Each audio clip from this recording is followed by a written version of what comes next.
Let's look at the latest. I mean, it's like to call it a conspiracy theory is almost like too much because it suggests there's some theory and there really isn't.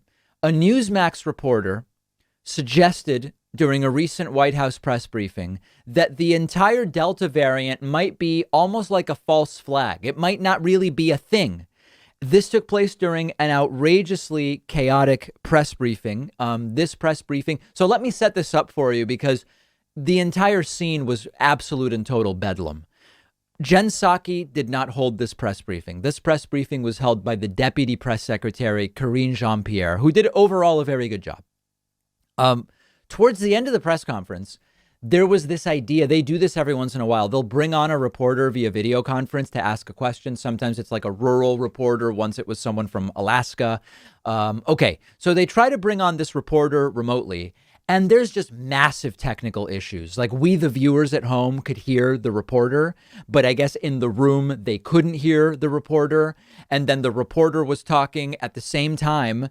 Newsmax reporter starts talking about the Delta variant and it gets nuts. So I'm still wondering why Newsmax is even in the White House press briefing room. I still can't fully understand how that works. We've heard before, oh, someone has lost a seat, but they're still in there at the back yelling questions. It's not totally transparent to me. There's some opacity here. OK, but let's get to it. And again, I'm warning you, it's total and complete chaos in the room. Like it's really hard to figure out what's going on and what's even being said. But let's make an attempt to figure it out. Test when that is the dominant strain in the area when people just test whether they're COVID positive. Well, we don't. OK, so the question there. And by the way, I don't know if you saw, seems to so far the mask is off the nose and soon you'll see the mask actually come all the way down. The question is, how can you say the Delta variant is spreading when people get tested? It's just, are you positive or are you negative for COVID? That's the question. It's sort of like, is the Delta variant even really a thing? People just test whether they're COVID positive. Well, we don't test it. We listen to public health and scientists, and they tell us that it's the Delta variant. Explain their process for that. I don't even understand. Why would they explain their process and how they're determining it's the Delta variant? I mean, that's what they are telling us. I laid out I laid out how contagious it was, and I laid out why we needed to act. This is so frustrating. I'm with you guys. On the Delta variant, I laid out but a lot of why. The answers we get is because they say so, without a lot of. Well, they're the experts. It's not just data. So. I guess what she's saying is, how do we know if something is the Delta variant? If I have symptoms and I go and get tested and it's, sir, you're positive, right? Sure. Is it Delta or is it not Delta? The explanation is you sequence the virus, you get a cohort that's representative of the population, and you test them and you sequence the virus. You don't do this with everybody. And sort of like when you do a political poll, you don't interview every American. You get a representative sample. And so the idea would be if 40% of the sample believes something, then you can extrapolate that roughly 40% of the country believes something if your sample is good. It's the same thing with the sequencing. There are test cohorts. And if they see that 80% of the test cohort is the Delta variant, then you can say, well, Delta's probably 80% of the country's positive tests. Generally speaking, if your sample is good, like she seems to be saying, why isn't Jean-Pierre explaining epidemiology to her? So therefore, it must all be some kind of false flag. It continues. Hey, these are scientists. These are experts. I just said that. Hold on one second. I just said that Pathetic. Dr. Lewinsky said just recently in her 20-year career, she had never seen a variant that was so contagious. So this is 20 years of her career. I actually don't think Jean-Pierre is doing that great of a job here, unfortunately. So this is absolutely a major problem that we are trying to deal with. That's why we heard from the president yesterday. That's why we keep talking about people need to get vaccinated. So that is the way that we're trying to move in this administration, making sure that we are protecting people here, making sure that we're dealing with this pandemic in a way that is effective, and that's how we're going to move forward. I'll take another question. Go ahead. So, what's frustrating about this is, first of all, it doesn't really matter what you call it, like whatever you call it, even if you don't even talk about variants, it has gotten way more contagious. Call it whatever you want. You don't need to sequence every case. You need to sequence a representative sample. If you want to say, wow, Delta's now dominant in Florida, you're not sequencing every individual. You're saying, let's take a cohort, and it used to be that 5% of the cohort was Delta, and now 80%, so that it's becoming dominant.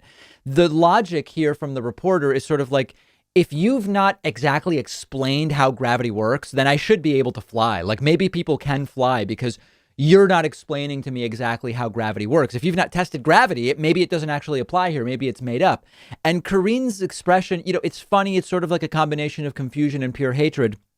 It would have been better for her to be a little more prepared, because to you and me, we're like, oh my God, it's like, this is not an epidemiology briefing. We're testing a cohort, and that's sort of it. To the conspiracy theorists, that comes off like the Newsmax reporter made a really good point. And there's this incredible arrogance in there about like, if the Newsmax reporter doesn't understand it, how could anyone? And therefore, is it even definitely true? And it's like a combination of belief based on ignorance and Dunning-Kruger. They don't understand the science. They assume that they do. And therefore, they assume that if the science was good, they would understand it, but they don't. And so when they encounter some kind of information that challenges their preconceptions, or they don't get it, like you get a positive or a negative when you get tested. So how could we know anything about Delta? Then all of a sudden it reinforces their beliefs that they shouldn't trust what's going on. It's sort of like, hey, Kareen, can you explain the field of epidemiology in the press briefing room? Oh, you can't? Well, then there must be no Delta. And with a lot of this, it's like, start from the way I would suggest dealing with people like this in your private life. And we've talked about this before. Start from, are you open to the idea that you might not know everything and I might not know everything? Oh, okay, good. If you're open to that, then we can go to the next thing. What reason do you have to doubt that there is a different variant now than at the beginning? Like, do you have general doubt about the fact that viruses change over time? Do you have specific doubt about how this, right? And really try to break down where the disconnect is. But everything just seems totally confusing to this reporter. She doesn't know how to wear a mask. It shouldn't shock us that she also doesn't understand. You test a cohort and then you extrapolate from that. It's really a sad state of affairs, my friends. Not sad is the fact that we are now under 2 weeks from our 16th anniversary, 16 years since the start of the David Pakman Show. We'll be doing a one-day membership special on Monday, August 16th. I would love for you to sign up on that day. It's going to be an incredible day. It's going to be an historic day. You can sign up for our newsletter at davidpakman.com. And then Monday morning on the 16th, you'll get an email telling you how to sign up at a huge discount. One of our sponsors is Geology, the place to go for men's skincare. Geology helps men find a simple skincare routine that works. It's personalized for you by a dermatologist, and Geology can help with dark, puffy eyes, acne, oily skin, protecting your skin against damage. You answer a few questions about your skin. A dermatologist will design a personalized skin regimen for your needs. You'll get a 30-day trial with the products they recommend to try them out. If you like how it goes, they'll keep sending it to you. These aren't bogus miracle creams. These are just the clinical evidence-based products that dermatologists have at their disposal, but they're tailored personally to you based on the products you really need. I took the quiz a couple of months ago. Their dermatologist matched me with a regimen that's just great for me. I've been happy with the results. My skin's looking great. I can actually see a difference.